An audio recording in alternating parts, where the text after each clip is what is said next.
मेरे बड़े भाई स्वामी प्रसाद मौर्य के हक में करिए। गन्ना किसान उनका निशान है।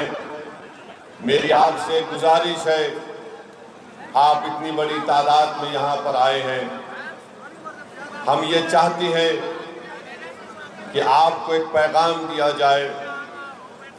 आप ये सोचिए कि भारत की पार्लियामेंट में मोदी के खिलाफ अगर एक असदुद्दीन ओवैसी और इम्तियाज जलील खड़े होकर बीजेपी और मोदी के 303 एमपीज के नाक में दम कर सकते हैं, तो अगर कुशीनगर की जनता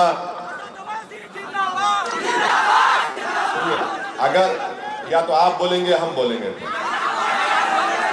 पिछले समाज की हमारी माँ और बहनें पूछ रही हैं कि हमको घर कब मिलेगा, तो मोदी जी कह रहे कि देखो मैंने ओवैसी के घर के सामने बुलडोजर को खड़ा कर दिया। ये कब तक आप और हम इसको बर्दाश्त करते रहेंगे।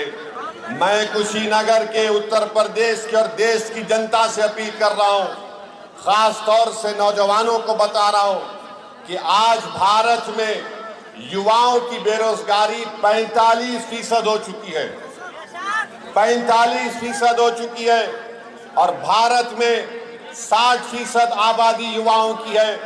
अगर आप में 45% बेरोजगारी होगी तो किस बुनियाद पर नरेंद्र मोदी आकर आपसे वोट की बात कर रहे हैं। तो मेरी आपसे गुजारिश है कि आपको भारत को बचाना है, और अगर कोई ये समझ रहा है कि स्वामी प्रसाद मौर्य से हटकर वो जो इंडी अलायंस है हम उनको वोट देंगे, अरे कितने बार आप वोट देंगे उनको। 2014 में आपने अखिलेश को वोट दिया, क्या बीजेपी को हरा पाए? नहीं हरा पाए। 2017 में आपने वोट दिया, नहीं हरा पाए। 2019 में वोट दिया, नहीं हरा पाए। 2022 में आपने वोट दिया, नहीं हरा पाए। अब फिर आकर कह रहे हैं कि भैया के नाम पे जवानी कुर्बान कर दो, दरी बिछाओ। मैं आपसे कह रहा हूं नहीं बिछाना, जवानी को कुर्बान नहीं करना। अब स्वामी प्रसाद यादव के लिए स्वामी प्रसाद हमारे मौर्य के लिए हमको मेहनत करना है। तो मेरी आपसे गुजारिश है मेरे भाई कि मेरी इन बातों पर गौर करिए। कब तक आप बीजेपी को हराना जरूरी है, मगर आपने 14 में वोट दिया, 17 में दिया, 19 में दिया, 22 में दिया। बताइए क्या हासिल किया? समाजवादी बीजेपी को नहीं हरा सकती। अखिलेश यादव और नरेंद्र ए भाई रुक जाइए ना, ए भाई छोड़ दीजिए ना, आप रुक जाइए, ठहरिए ना, बदलिए मत, रुक जाइए।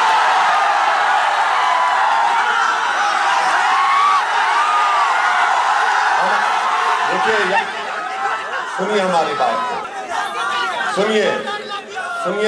अगर आप बोलेंगे तो हम खामोश बैठ जाएंगे। हम आपको ये बताना चाह रहे हैं कि आपने कितने मर्तबा वोट दिया, तब भी अखिलेश यादव बीजेपी को नहीं हरा सकते। इस बार भी नहीं हरा सकते। हम बता रहे हैं आपको, आप स्वामी प्रसाद मौर्य साहब का साथ दीजिए। कुशीनगर से हमको मोदी को हराना है। स्वामी प्रसाद मौर्य साहब का मुकाबला अखिलेश यादव से नहीं है, नरेंद्र मोदी से उनका मुकाबला है। आप देखते हैं कि समाजवादी पार्टी अपने परिवार के 5 लोगों को इलेक्शन लड़ा रहे हैं। आजमगढ़ से लेकर फिरोजाबाद तक अखिलेश यादव के रिश्तेदार और खानदान के लोग, परिवार के लोग लड़ रहे हैं। आप बताइए फिर कौन सी सियासत अखिलेश यादव कर रहे हैं? मैं आपसे एक सवाल कर रहा हूं। कल अखिलेश यादव की सभा हुई थी कुशीनगर में, क्या उन्होंने अपनी जबान से मुसलमान कहा? लफ्ज मुसलमान कहा? जो अपनी जबान से मुसलमान नहीं कह सकता वो तुम्हारे वोट का हकदार। स्वामी प्रसाद मौर्य साहब कहते हैं किसी के बाप से डरने वाला नहीं है शख्स ये, जो अपनी जबान से मुसलमान नहीं कह सकता वो आकर हमारे दरमियान में कह रहा है कि हमको वोट दे दो पीडीए के नाम पर। अरे अखिलेश यादव जरा ये तो बता दो कि तुम बीजेपी का डर दिखा रहे हो, मगर जब तुम मुख्यमंत्री थे 2013 में मुजफ्फरनगर में फसाद हुआ था, मुजफ्फरनगर में फसाद हुआ था, 50,000 मुसलमान घर से बेघर हो गए थे। कौन था मुख्यमंत्री? अखिलेश यादव थे। वहां पर कई महिलाओं की इज्जत लूटी गई। आज भी वो महिलाएं अपनी लड़ाई को कोर्ट में लड़। अखिलेश यादव और नरेंद्र मोदी में कोई फर्क नहीं है, एक सिक्के के दो रुख हैं। मैं आपको बताना चाह रहा हूं कि समाजवादी पार्टी ने इस लोकसभा के चुनाव में 62 लोगों को अपना उम्मीदवार बनाया। 62 में कितने मुसलमानों को टिकट दिया? अखिलेश यादव ने 4 को। अपने परिवार से 5 लोगों को टिकट देते हैं और आकर सामाजिक न्याय की बात करते हैं, आकर इत्तेहाद की बात करते हैं। बताइए मेरे अजीज दोस्तों और बुजुर्गों, किस बुनियाद पर आप समाजवादी पार्टी को वोट देंगे जो बीजेपी को हरा नहीं सकते? कुशीनगर की जनता से अपील करने आए हैं कि आप पहली तारीख के दिन अपना एक वोट का सही इस्तेमाल करिए और अपने वोट के जरिए नरेंद्र मोदी को कुशीनगर में और यहां से बीजेपी को हराने का काम करिए। पार्लियामेंट में अगर स्वामी प्रसाद मौर्य साहब जाएंगे, असदुद्दीन ओवैसी होगा, इम्तियाज जलील होंगे इंशाअल्लाह, अख्तरुल ईमान होंगे इंशाअल्लाह, पीडीएम के हमारे कई लोग जीत कर जाएंगे।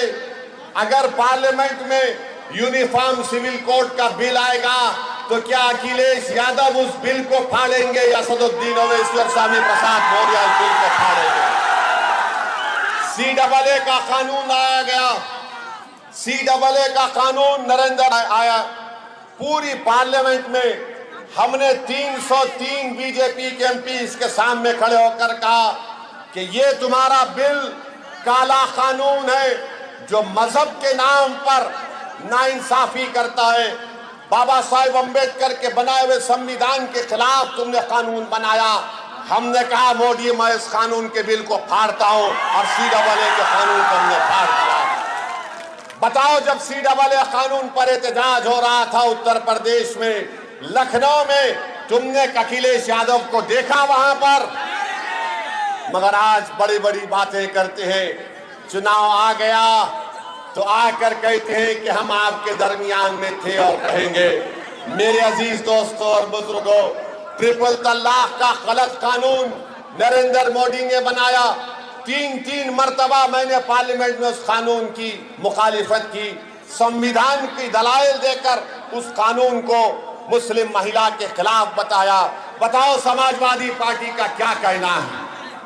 क्या समाजवादी पार्टी कभी बोलती है CAA कानून पर? क्या समाजवादी पार्टी बोलती है ट्रिपल तलाक पर? क्या समाजवादी पार्टी कभी अतीक के कत्ल की बात करती है? कौन बात की? मार दिया गया था, असदुद्दीन ओवैसी ने बात की। इसीलिए आपसे अपील कर रहे हैं कि दोस्त को और दुश्मन को पहचानिए। स्वामी प्रसाद मौर्य आपके लिए मर मिटने के लिए तैयार है। फर्क स्वामी प्रसाद मौर्य में और अखिलेश में ये है कि अखिलेश ये कहते हमसे आकर कि तुम अपनी जवानी मुझ पर कुर्बान कर दो, तुम जान दे। स्वामी प्रसाद मौर्य, पल्लवी पटेल और ओवैसी ये कहता है कि हम पहले मरेंगे तुम पर आंच आने से पहले। ये हम तो मेरे इज्जतदार माँ और बहनों से मेरी अपील है कि 1 तारीख के दिन गन्ना किसान के निशान पर बटन दबाइए। अब आप जानते हैं कि भारत के प्रधानमंत्री आजकल क्या क्या अनाप शनाप कह रहे हैं। आज मोदी जी कह रहे हैं कि मैं अपनी मां के पेट से पैदा नहीं हुआ, बायोलॉजिकल पैदा हुआ। हम पूछना चाहते हैं उत्तर प्रदेश के मुख्यमंत्री से, बाबा से, कि बाबा आप मोदी की बात से मुत्तफिक हैं कि कल नहीं पैदा हुए। आप बताइए मोदी जी क्या क्या बातें कर रहे हैं, क्या क्या कह रहे हैं, और कह रहे हैं कि ऊपर वाले ने उनको एक मकसद के तहत यहां पर भिजाया है। मोदी, तुमने भारत के युवाओं के मुकद्दर को बर्बाद कर दिया। भारत के युवाओं का बेरोजगारी का तनासुब परसेंटेज 45%, और मोदी जी कह रहे कि मैं बायोलॉजिकल पैदा नहीं हुआ। आप अंदाजा लगाइए, मोदी जी कहती है कि भारत के 17 करोड़ मुसलमान घुसपैठी हैं। आप घुसपैठी हैं? कितने घुसपैठी नहीं, हाथ उठाओ। मोदी जी बोल रहे हैं कि घुसपैठी है। बोलते हैं कि मुस्लिम महिलाएं ज्यादा बच्चे पैदा कर रही हैं। मोदी जी आप भूल गए कि आपके पप्पा ने 6 बच्चों को पैदा किया था। अमित शाह की 6 बहनें हैं, और आरएसएस वाले जो जिंदगी में शादी करते नहीं, मालूम उनकी जिंदगी जरा गड़बड़ रहती है। गोलवालकर के 11 भाई बहन थे, और आज मोदी जी बोलते हैं कि बच्चे ज्यादा पैदा कर रहे हैं। मोदी जी कहते हैं कि जुमे के दिन झारखंड में छुट्टी दी जा रही है, संडे ईसाइयों का दिन है। अब क्या मुसलमान, हिंदू और ईसाई से लड़ेंगे? मोदी जी, हमारी लड़ाई किसी से नहीं है, ना हिंदू भाइयों से है, ना ईसाइयों से है, ना किसी से है। हमारी लड़ाई तुम्हारी गंदी सोच से थी और है। हम नफरत को खत्म करना चाहते हैं, हम हिस्सेदारी चाहते हैं, हम इज़्ज़ारना चाहते हैं। मेरे अजीज दोस्तों और बुजुर्गों, मेरे अजीज दोस्तों और बुजुर्गों, अब मोदी जी कह रहे हैं कि आरक्षण मुसलमानों का छीन लिया जाएगा। मोदी जी, क्या आप नहीं जानते कि जिस तेली समाज से आप आते हैं, उसी तेली समाज को गुजरात में मुसलमान जो है आरक्षण मिलता है। मेरे भाई, आप ये भी जानते हैं कि मोदी जी मंगल पांडे की बात तो करते हैं कि पूर्वांचल का बेटा था, मगर मोदी जी पूर्वांचल का बेटा मुख्तार अंसारी भी है। वो मुख्तार अंसारी जिसने अंग्रेजों के खिलाफ कुर्बान कर दिया, मगर मोदी जी मुख्तार अंसारी के बारे में बात नहीं करना चाहते। मेरी अजीज दोस्तों और बुजुर्गों, आरक्षण लेने की बात भारत के प्रधानमंत्री करते हैं। हम उनको बताना चाहते हैं कि उत्तर प्रदेश में अंसारी भाई, आप उनको 1950 का प्रेसिडेंशियल ऑर्डर खत्म क्यों नहीं करते? अंसारियों को रिजर्व आरक्षण मिलता है, काश्तकार को मिलता है, कसाब को मिलता है, कुरैशी को मिलता है, चाक को मिलता है, तेली मकीक को मिलता है, दर्जी को, इदरीसी को, मोची को, मोइन को, अंसार को, मंसूरी को, मुस्लिम का ऐसा है। मगर मोदी जी लड़ाने का काम कर रहे हैं। मोदी जी लड़ाने का काम कर रहे हैं। मोदी जी, अब बस करो, कितना लड़ाओगे, कितना नफरत को आम करोगे? आज देश की जनता परेशान कि जाओ आज के पास जाकर मुजरा करो। मोदी जी, नेपाल आंखें दिखा रहा है, आप क्या भांगड़ा कर रहे थे नेपाल के सामने? चीन हमारी 2000 स्क्वायर किलोमीटर पर कब्जा कर कर बैठ गया।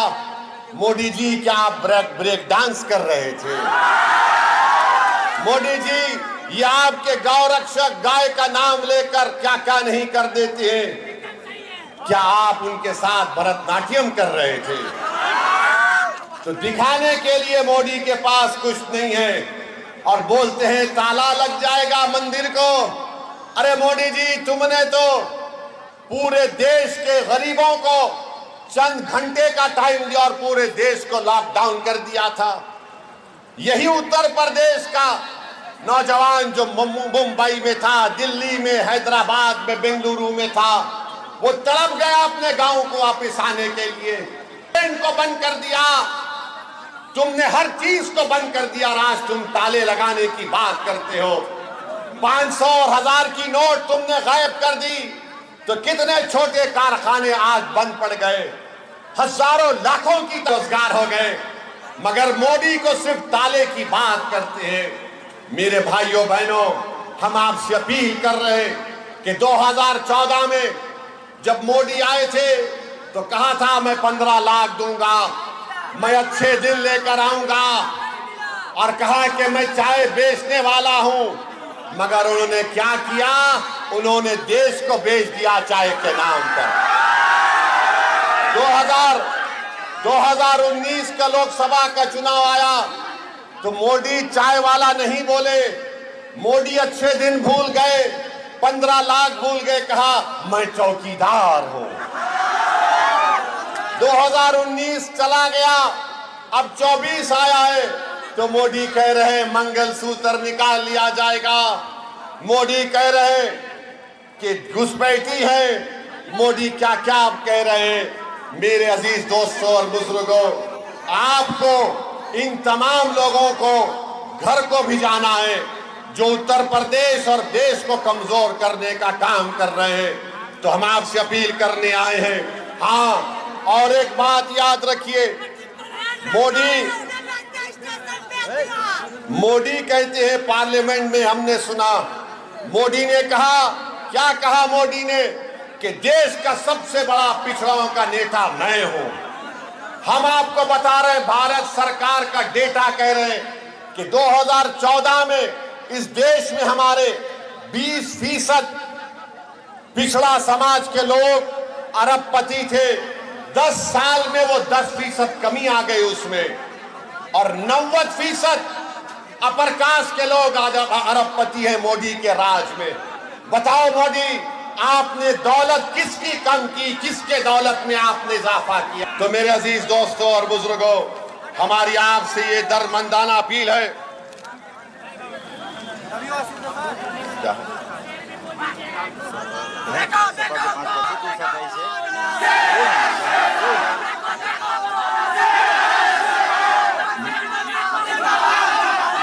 तो मेरी आपसे गुजारिश कि पहली तारीख के दिन